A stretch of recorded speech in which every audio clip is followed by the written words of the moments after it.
Anne of Green Gables. Chapter 27. Vanity and Vexation of Spirit.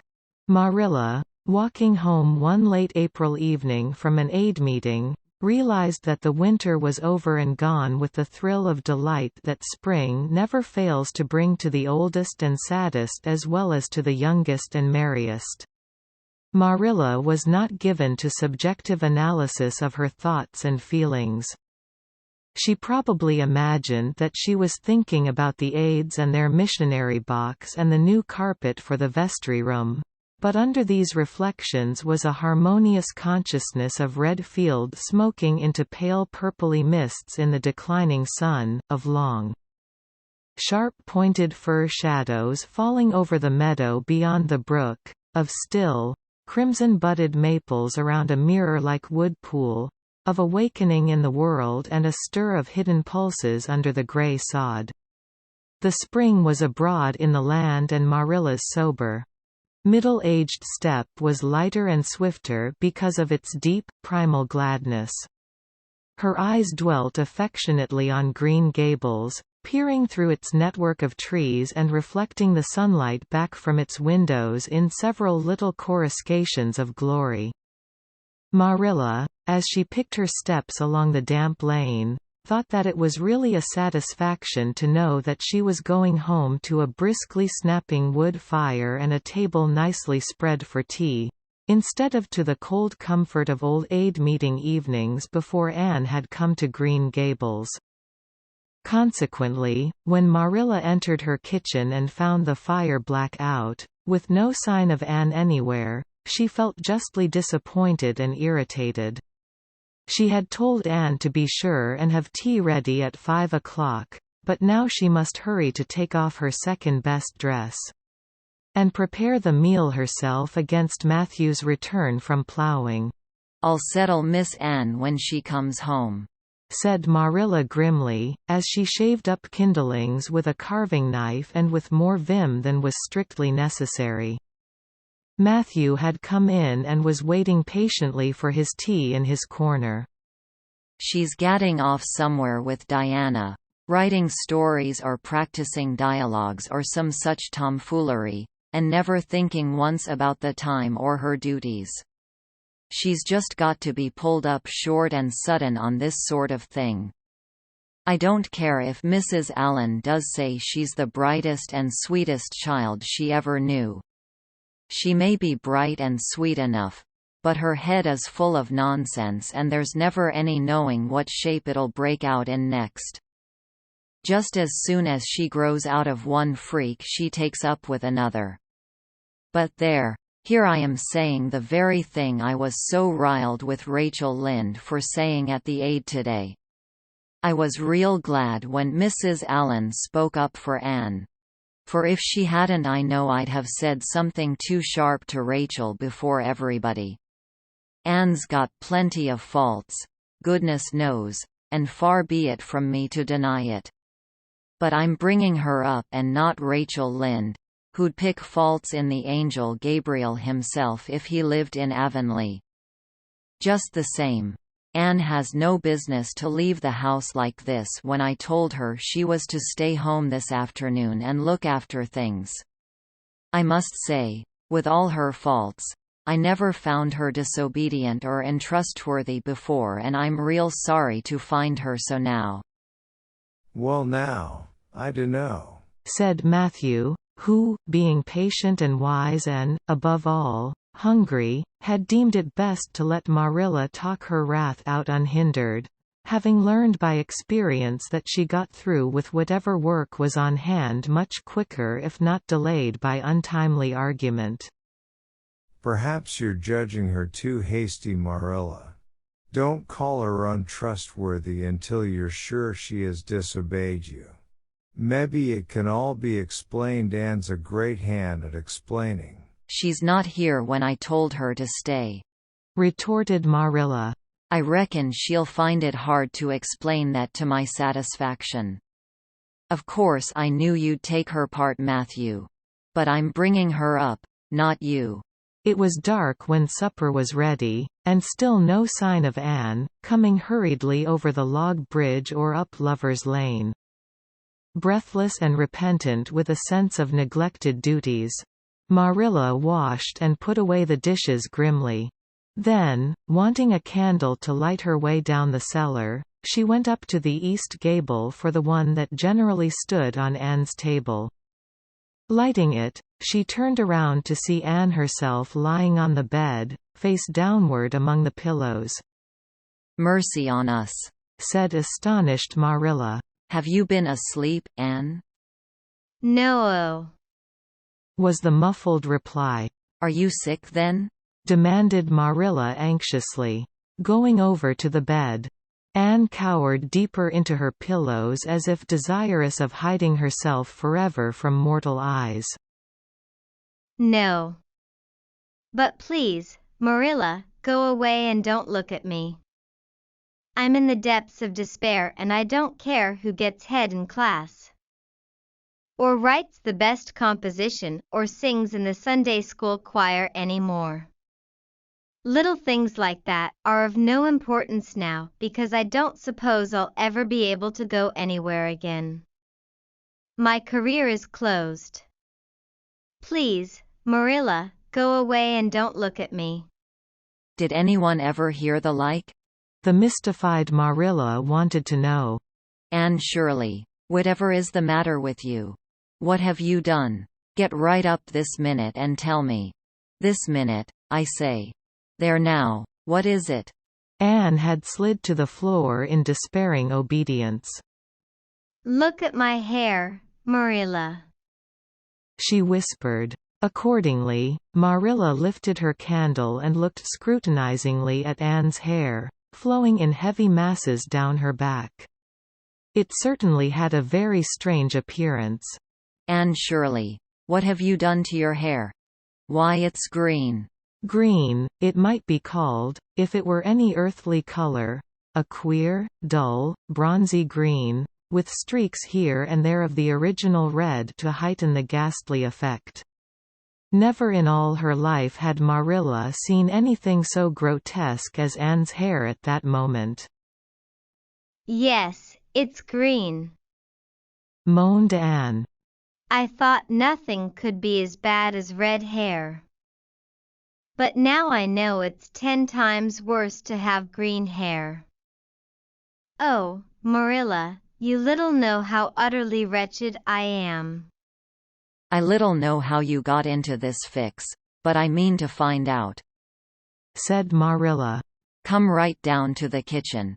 It's too cold up here, and tell me just what you've done. I've been expecting something queer for some time. You haven't got into any scrape for over 2 months, and I was sure another one was due. Now, then, what did you do to your hair?" "I dyed it." "Dyed it? Dyed your hair? Anne Shirley, didn't you know it was a wicked thing to do?" "Yes, I knew it was a little wicked," admitted Anne. "but I thought it was worthwhile to be a little wicked to get rid of red hair. I counted the cost, Marilla.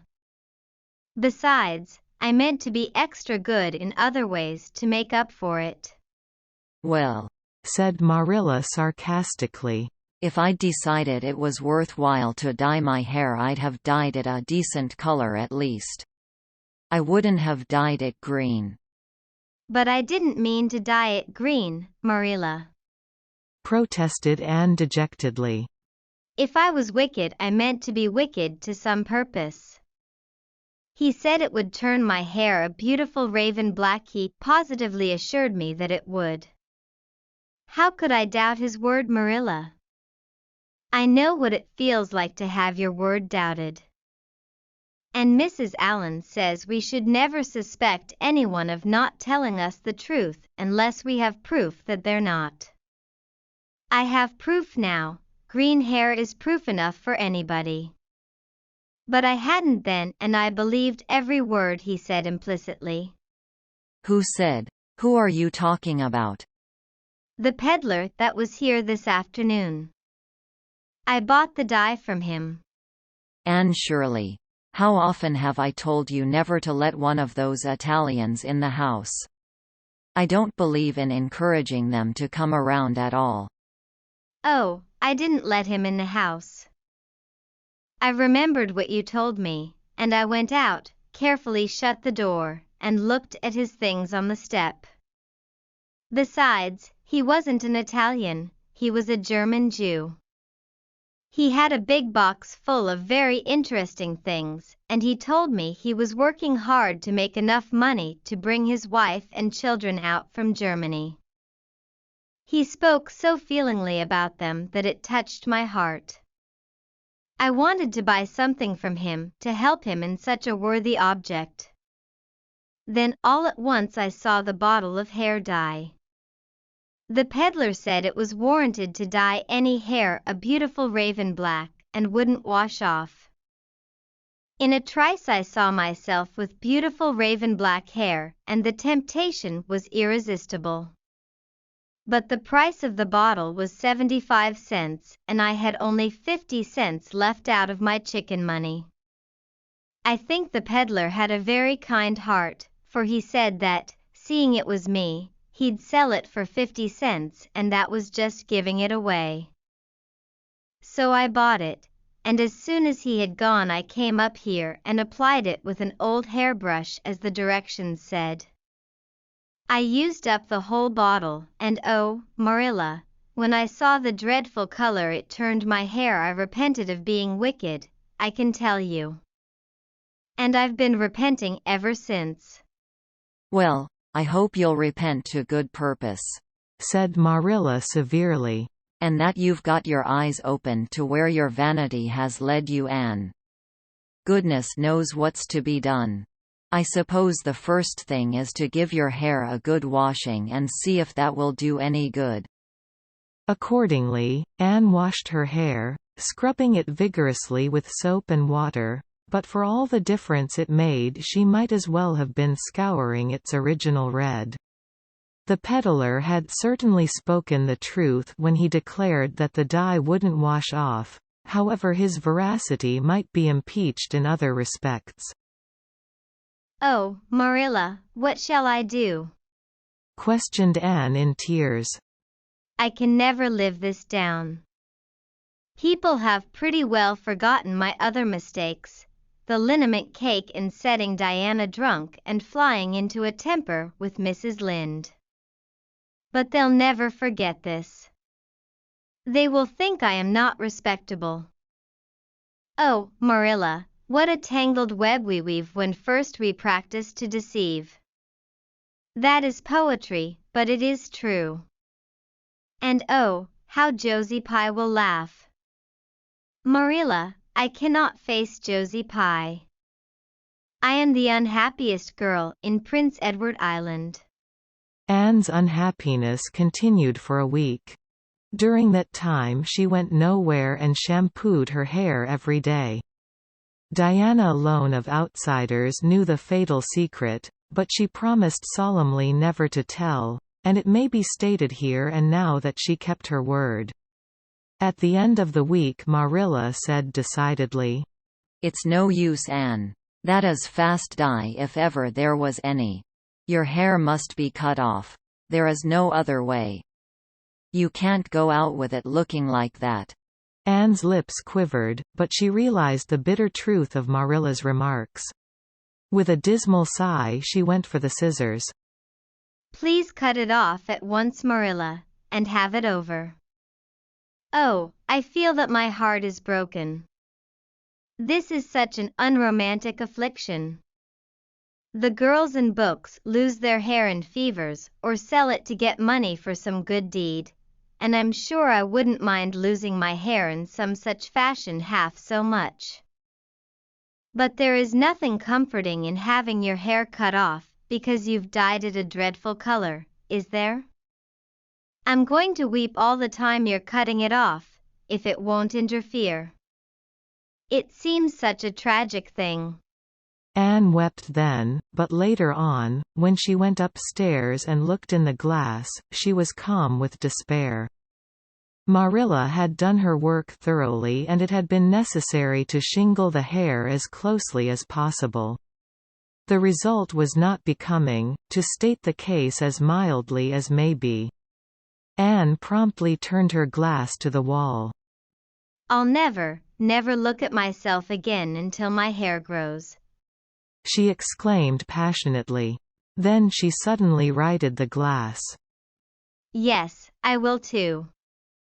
I'd do penance for being wicked that way. I'll look at myself every time I come to my room and see how ugly I am. And I won't try to imagine it away either. I never thought I was vain about my hair, of all things. But now I know I was, in spite of its being red, because it was so long and thick and curly. I expect something will happen to my nose next." Anne's clipped head made a sensation in school on the following Monday, but to her relief nobody guessed the real reason for it. Not even Josie Pye, who, however, did not fail to inform Anne that she looked like a perfect scarecrow. "I didn't say anything when Josie said that to me," Anne confided that evening to Marilla, who was lying on the sofa after one of her headaches. "because I thought it was part of my punishment and I ought to bear it patiently. It's hard to be told you look like a scarecrow, and I wanted to say something back. But I didn't.